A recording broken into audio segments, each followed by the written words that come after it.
তিনজন একেবারে উপুর করে হাত অনেক পেছনে নিয়ে মাথা নামিয়ে নিয়ে যায়। আমাদের কারো কারো ক্ষেত্রে ওই ওই প্লাস্টিকের ইউজুয়ালি যে হয় না যে হাত জিপলকের মতন একটা জিনিস থাকে যেটা দিয়ে হাত বাঁধে, ওই জিনিসগুলি করা হয়।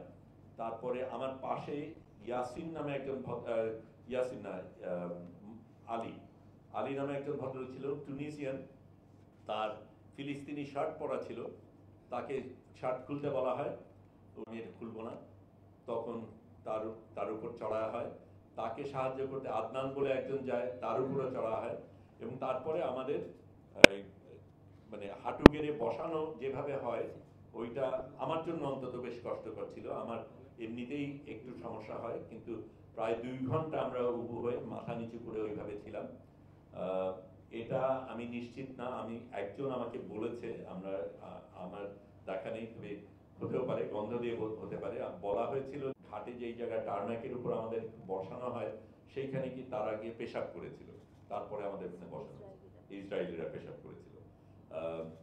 তারপরে আমার জন্য যেটা সবচেয়ে খারাপ লেগেছে সেটা হচ্ছে আমার তো পাসপোর্ট ছিল, তা পাসপোর্ট নিয়ে সে ওই সেই মাটির মধ্যে পাসপোর্টটাকে ফেললো, যেটা আমাকে সবচেয়ে বেশি বলবো আঘাত করেছে। ফিজিক্যাল আঘাতের চাইতে সেটা আমাকে বেশি লেগেছে। আমি ওটা নিয়ে আবার নিয়েছি, আমার থেকে কেড়ে নিয়ে আবার ফেলেছে, আমি আবার নিয়েছি, আবার ফেলেছে, এবং তারপরে আমার উপরে চড়া হয়েছে। কাজে এই ধরনের কিছু কিছু জিনিস হয়েছে যেটা নিয়ে আমরা চিন্তিত ছিলাম। আমি এই আলীর কথা যদি বলি, আলীর তখন গেঞ্জি ছেঁড়া। আমার ওই সময় আমার অন্তত মুখে চোখে পট্টি দেওয়া ছিল না এবং হ্যান্ডকাফও করা ছিল না। আলীর কিন্তু তাই ছিল, আদনানেরও তাই ছিল, এবং তারা তো কষ্ট পাচ্ছিল বলাই হচ্ছিল। তারপর আমার পাশে যেহেতু ছিল আই লাভ প্যালেস্টাইন, তারপর আবার চড়া হলো তার উপরে। পরবর্তীকালে যে লিয়াকত, যিনি বাংলাদেশি, সিলেটে তার সাথে আমার দেখা হয়, তখন উনি বলেন ওনাকে তারা বলেছিল তুমি হামাসের এজেন্ট, ভিতরে নিয়ে তোমাকে গুলি করা হবে। কাজে এই ধরনের জিনিসও হয়েছিল। আর অন্যান্যভাবে অত্যাচার তো করা হয়েছিল, সকলকে ছাড়া হয়নি। আচ্ছা, ইসের কথা বলি যে কয়েকটা জিনিস ইন্টারেস্টিং, যে আমরা লোহার বিছানায় ঘুমাতাম। এটা আমরা নামার পরে আমাদের কিন্তু বাসে করে প্রথমে তো অনেকগুলি চেকিং হয়, আমাদের যন্ত্রপাতি নিয়ে নেয় সবকিছু। তারপরে আইনজীবী ভাগ্যিস আমরা আমাদের প্রথম সই করার সময় একটা ডকুমেন্ট সই করতে হয়, সেই ডকুমেন্টে লেখা যে আমি অবৈধভাবে ঢুকেছি। আমরা আগেই সিদ্ধান্ত নিয়েছিলাম এই মুসলিকে আমরা সই করব না, কারণ আমরা তো অবৈধভাবে যাইনি, আমরা আন্তর্জাতিক পানিতে ছিলাম এবং এই অবরোধটা অবৈধ। কাজে আমরা নিজেদের অবৈধ বলবো কেন? সেটা অবশ্য আমরা আইনজীবীদের সাথে আলাপ করে নিয়েছিলাম। আরেকটা ফর্ম ছিল, সেটাও কিছুটা ওই রকমের। এই দুটোর কোনোটাই আমরা সই করবো না বললাম। তৃতীয় একটা ফর্ম, যেটা আইনজীবী আমাকে অবশ্য বলেছিল আইনজীবীকে পাওয়া যাচ্ছে না, আমি বলছি আমি আইনজীবী ছাড়া বসবো না।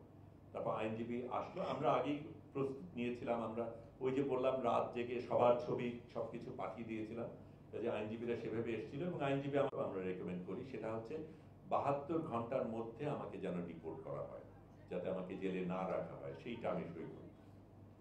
তো সেই জায়গাটা হওয়ার পরে আমাদের অনেকগুলি ধাপের পরে আমাদের একটা বাসে উঠানো হয়।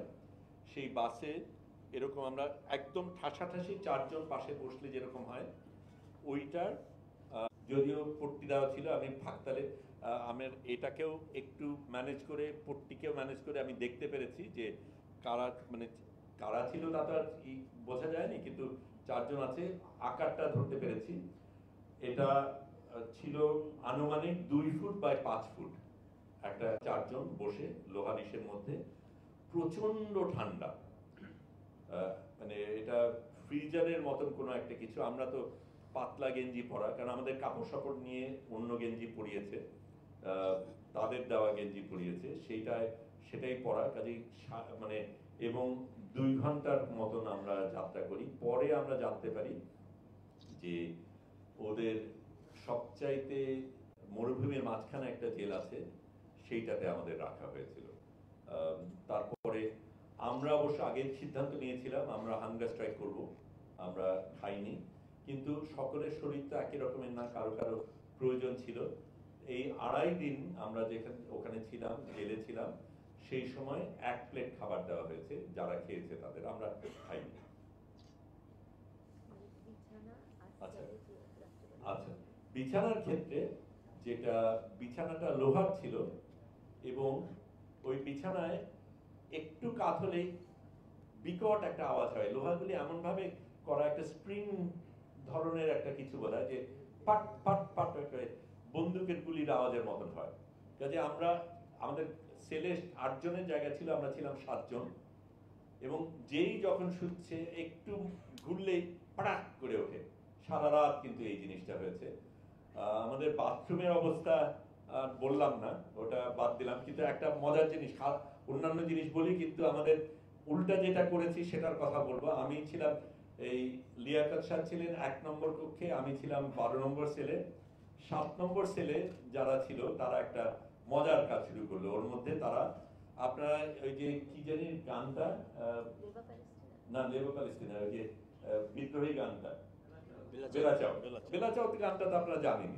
তারা বেলাচাও, we want working toilets, we want working toilets, we want it না, এই পুরো জিনিসটা করে গান শুরু করে দিল।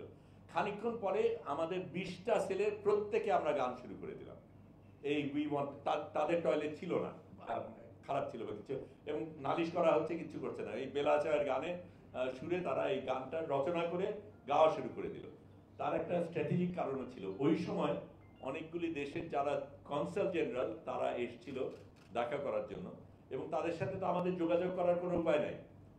এইটা সবাই মিলে যখন আমরা গান করা, যদিও তারা বন্দুক নিয়ে এসে শাসানোটা আমরা পাত্তা দেইনি, আমরা গান গিয়ে গেছি, এবং এই গান কিন্তু ওদের কাছে পৌঁছেছে, বোঝা গেল।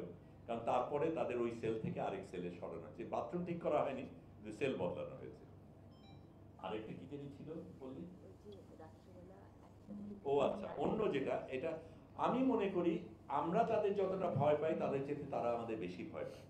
কারণ আমরা কি করতে পারি সেটা নিয়ে তাদের একটা আতঙ্ক ছিল, এবং আমাদের ভয় দেখানোর পদ্ধতিটা ছিল থেকে থেকে রাত্রেবেলায় হঠাৎ রায়েট গিয়ার নিয়ে, মেশিন গান নিয়ে, সব কিছু নিয়ে হুড়মুড় করে সেলের মধ্যে ঢুকে গেল, মাঝখানে ঢুকে গেল, ধাম ধাম করে বাড়ি দিল। আমরা ওর মধ্যে ঘুমাতে চেষ্টা করছি, ঘরের মধ্যে এসে চিৎকার টিৎকার হয়ে দাঁড়াও, এই করো ওই করো, এই ধরনের জিনিস করছে।